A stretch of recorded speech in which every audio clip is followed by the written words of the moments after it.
Seorang pedagang di Pasar 10 Ulu Palembang ditembak orang tak dikenal saat sedang berdagang.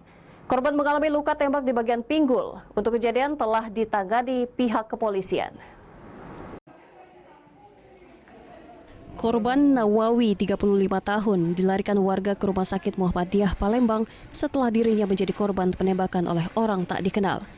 Korban yang tertembak di bagian pinggul belakang dari jarak dekat oleh pelaku ini langsung mendapatkan perawatan intensif oleh pihak rumah sakit sehingga korban dapat diselamatkan. Kejadian ini sendiri bermula di mana korban hendak membuka barang dagangannya. Tiba-tiba datang dua orang pelaku yang menggunakan sepeda langsung mendekati korban dan menembaknya. Belum tahu pasti motif terjadinya penembakan yang dilakukan oleh pelaku terhadap korban. Polisi yang mengetahui kejadian tersebut langsung mendatangi lokasi kejadian untuk melakukan olah tempat kejadian perkara di Pasar 10 Ulu, Jalan Tembok Baru, Seberang Ulu 1, Palembang. Lagi tegak terus menangkap ban pelek mobil dan tuh mujaku HP aku.